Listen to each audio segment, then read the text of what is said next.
लड़का बनी बहू। पूरे 28 साल का हो चुका था ऋषभ, लेकिन शादी करने को तैयार ही नहीं था। माँ बाप पूरी तरह से परेशान हो चुके थे। जब भी किसी लड़की का रिश्ता ऋषभ के लिए लेकर आते तो वो शादी करने से साफ मना कर देता, चाहे लड़की कितनी भी सुंदर, कितनी भी अच्छी क्यों ना हो। ऋषभ के माँ बाप को इसकी वजह समझ में नहीं आ रही थी। अरे ऋषभ बेटा, अच्छी खासी नौकरी लग गई है, दिखता भी इतना अच्छा है, आखिर बात क्या है, तुझे शादी क्यों नहीं करनी? देख, तू हमारा इकलौता बेटा है, अगर तू शादी नहीं करेगा तो कैसे काम चलेगा। लेकिन मैं शादी करना ही नहीं चाहता, मुझे कोई लड़की पसंद नहीं आती। अरे बेटा, अगर कोई लड़की तुझे पसंद हो तो उससे शादी कर ले, हमें कोई ऐतराज नहीं है। हाँ ऋषभ बेटा, अब देख, तेरी माँ से भी काम नहीं होता। घर में एक बहू आ जाएगी तो कम से कम घर का माहौल भी अच्छा होगा और तेरी माँ को मदद भी मिल जाएगी। लेकिन मम्मी पापा कहाँ ना, मुझे लड़कियाँ पसंद ही नहीं आती। अरे लड़कियाँ पसंद नहीं आती तो क्या लड़का पसंद आता है? वो तो वक्त आने पर ही पता चलेगा। ऋषभ की बात सुनकर उसके माँ और पापा का सर चकरा जाता है। कुछ दिनों के लिए ऋषभ अपने ऑफिस के काम से शहर से बाहर जाता है और जब लौट कर आता है तो सामने का नजारा देखकर उसकी माँ पापा बेहोश होते होते रह जाते हैं। अरे ये क्या, ये तुम्हारे साथ कौन है? माँ, ये दीपक है, मेरी पत्नी। हम दोनों ने शादी कर ली है। दीपक तुम्हारी पत्नी कैसे हो सकता है? अरे दीपिका होती तो बात समझ में भी आती, ये तो लड़का है। तो क्या हुआ पापा, आजकल तो ये सब फैशन में है और मैंने आपको बताया था कि मुझे लड़कियां पसंद नहीं आती। अरे तो इसका मतलब ये थोड़ी है कि तुम दीपक को दीपिका बनाकर ले आओगे। मुझे बहू चाहिए, बहू के रूप में, ये आदमी नहीं।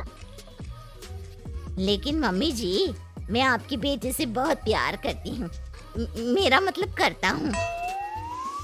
अरे इसको तो करता हूँ करती हूँ का अंतर भी नहीं पता, लेकर जाए इसे वापस।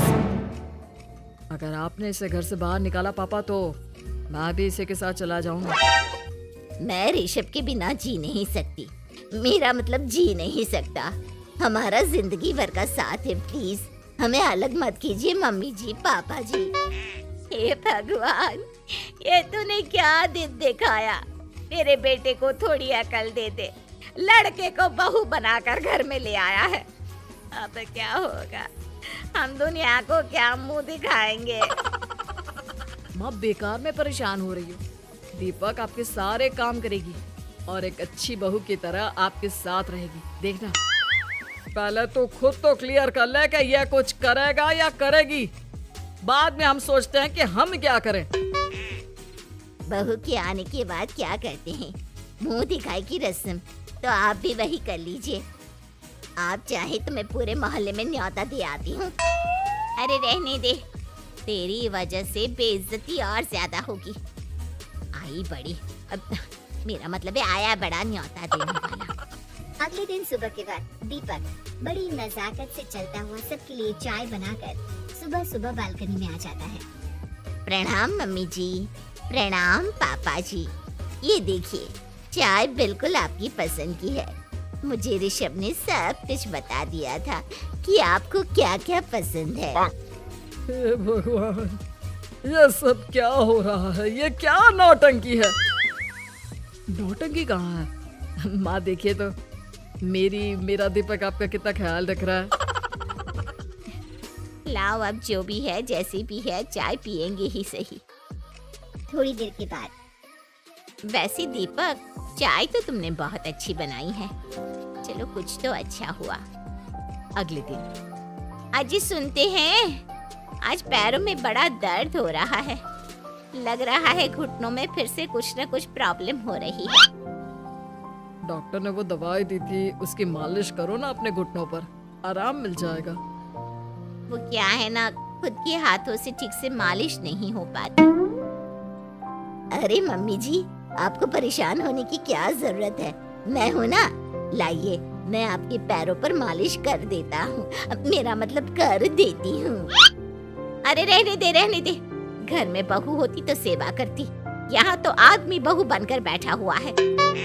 मम्मी जी नाराज मत होइए, एक बार मुझे मौका तो दीजिए आपकी सेवा करने का। अच्छा ठीक है, ये ले दवाई लगा दे। दीपक बहुत अच्छे तरीके से घुटनों की मालिश करता है। थोड़ी देर के बाद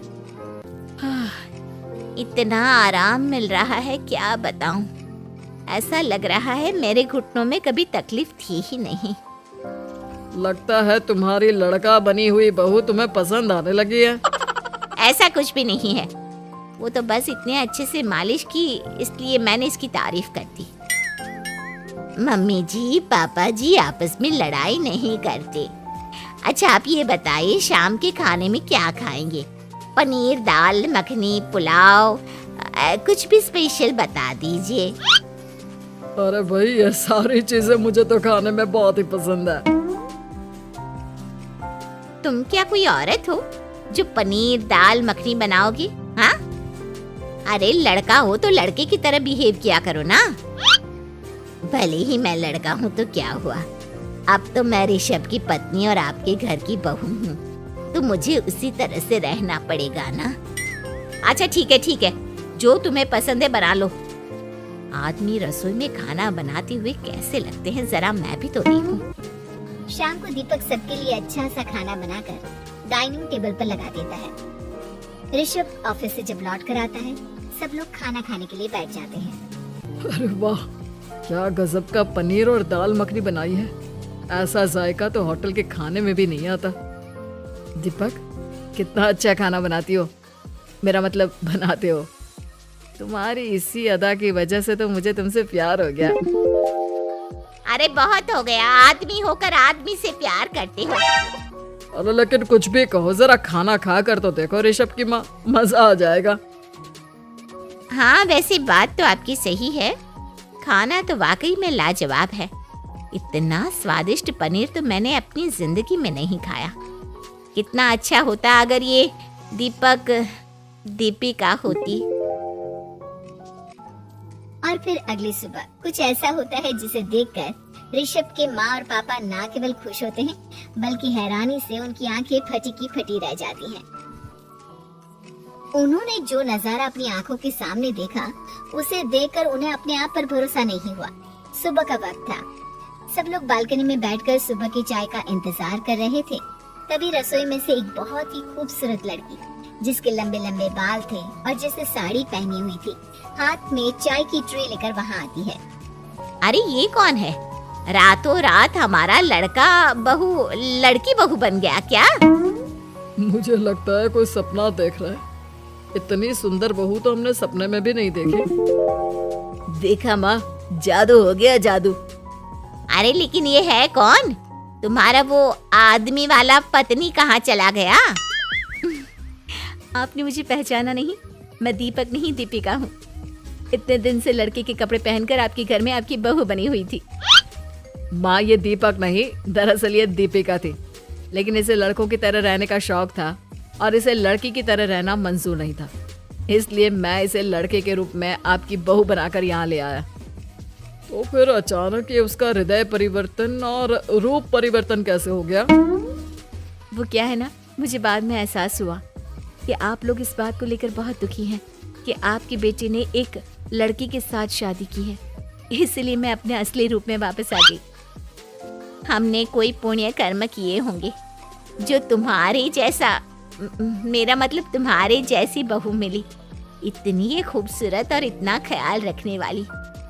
भला हो भगवान का कि हमें लड़की बहू मिली है, लड़का बहू नहीं।